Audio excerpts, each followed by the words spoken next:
Je suis numéro 5, un parfum abstrait de Gabrielle Chanel, celui qu'elle crée en 1921 avec Ernest Beau, le parfumeur des tsars.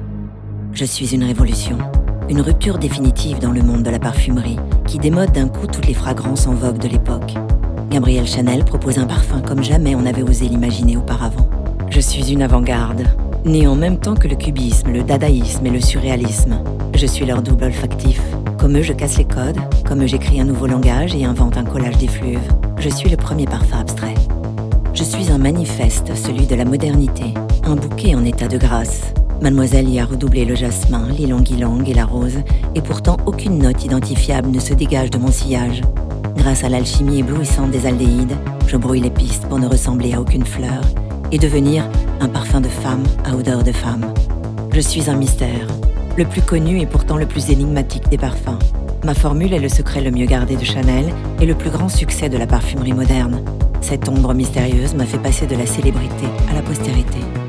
Je suis un chiffre magique, le 5, son numéro fétiche. Son chiffre porte-bonheur depuis l'enfance. Mademoiselle aurait choisi le numéro 5, car c'était le jus du 5e échantillon, celui qu'elle préférait. Je suis un emblème, un simple flacon de laboratoire aux angles nets et à la transparence cristalline. Un bouchon taillé comme un diamant qui rappelle la place Vendôme. Le référent ultime et universel du flacon dans l'histoire des parfums. L'empreinte et le triomphe de Chanel. Je suis un symbole, celui que les GI s'emportent en Amérique à la fin de la guerre comme un souvenir de Paris au goût de liberté, comme l'étendard du chic parisien, comme la quintessence du style Chanel.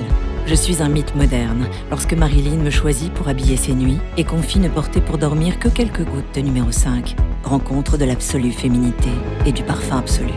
Je suis une icône du XXe siècle et le premier parfum à entrer au MoMA. Le roi du pop art Andy Warhol décline mon flacon en sérigraphie. Je suis une légende intemporelle qui se réinvente sans cesse. Comme dans un rêve familier de Verlaine, je suis ni tout à fait la même, ni tout à fait une autre. De l'extrait à l'eau et de l'eau au parfum. Je suis une allégorie, celle de la modernité, de l'élégance française et de l'éternel féminin. Je suis le parfum des parfums, incarné par les plus grandes célébrités. Pour mon anniversaire, la plus célèbre des actrices françaises dans le monde, Marion Cotillard, m'emmène danser sur la lune et y laisser mon empreinte, pour des siècles encore. Numéro 5, 100 ans de célébrité.